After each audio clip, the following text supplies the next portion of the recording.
well, I'm gonna just here's a quick key for some equations. Distance traveled, since I can't really do delta x, I made it into s, is measured in meters. Time taken is t, measured in seconds.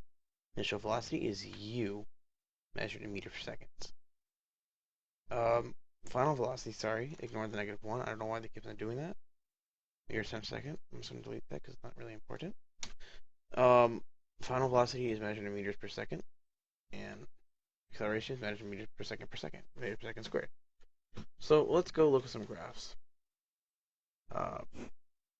So here's some equations to help prove them. Non-accelerated motion, that is a motion at constant velocity. So here's a good graph. The velocity, here's u, which, let's go back, let's figure out what u is. U is measured in meters per second. So meters per second over the time. How do we figure that out?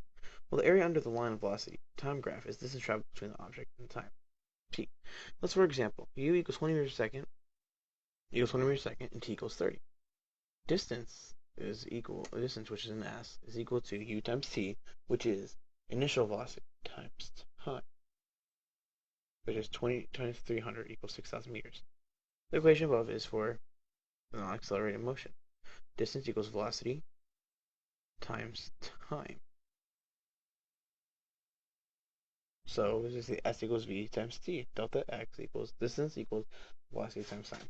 Here's some equations we get to the graph. Now let's go to accelerated motion. Accelerated motion, the change in velocity divided by time,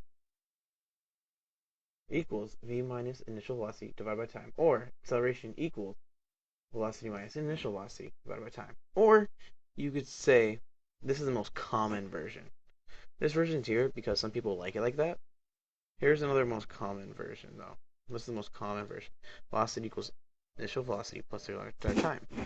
Or there's one other way you can do it. You can say v minus u, this is the way I prefer, equals acceleration times time. Here's a good graph. Here, look.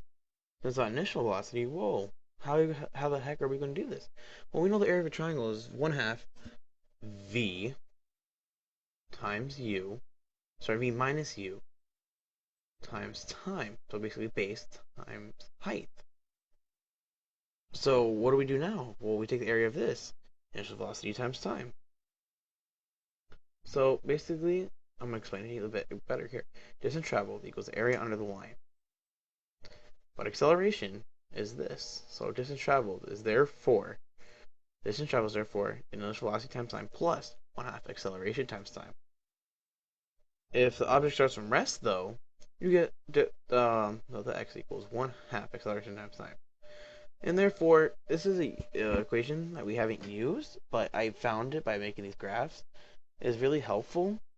V squared equals u initial velocity squared plus 2 times acceleration times the distance traveled.